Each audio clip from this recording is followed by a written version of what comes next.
बच्चों हमसे पूछा है कि x इक्वल टू 4y के 4 हल लिखिए। इसके हमें 4 हल लिखने हैं। तो बच्चों यहाँ पर बहुत ही आसान क्वेश्चन है ये। हमें दिया है x इक्वल टू 4y।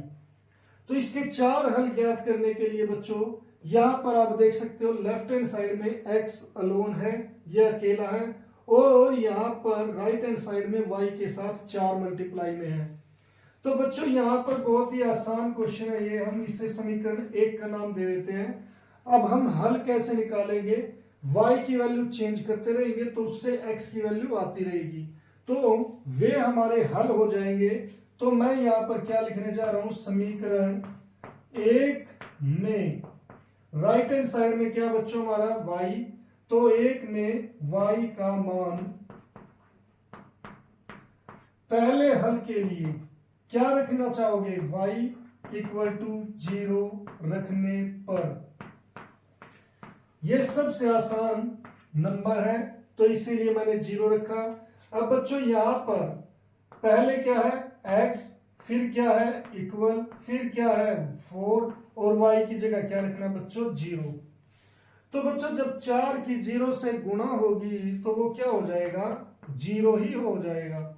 तो अब यहां पर हम देख सकते हैं कि x की वैल्यू क्या आ गई 0, जब y की वैल्यू कितनी है 0।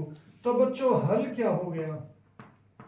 हल हो गया x भी 0 y भी 0।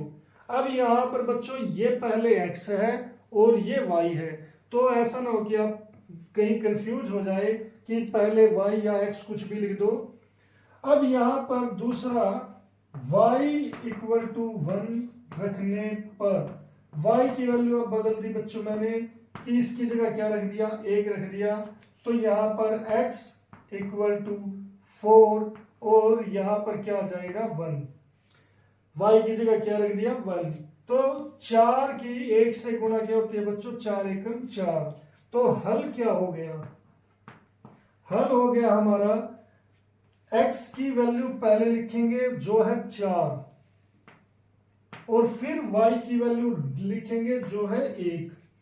तो बच्चों ऐसे हल क्या हो गया 4 1।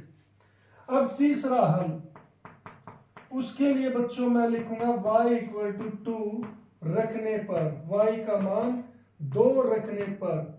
अब यहां पर पहले क्या बच्चों x है, फिर बराबरी है, फिर 4 है, और फिर y की जगह क्या रखेंगे 2।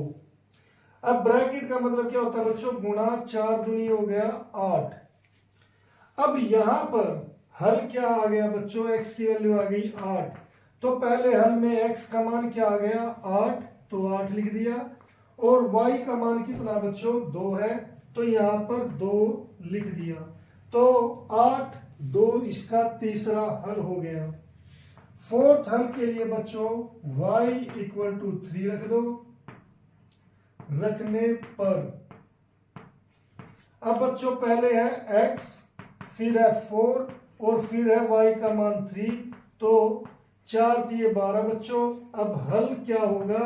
पहले x का मान 12 और y की वैल्यू कितनी है 3, जो यहां से है। तो इस तरीके से बच्चों हमने इसके 4 हल निकाल दिए। तो आप ऐसे 4 हल निकाल सकते हो।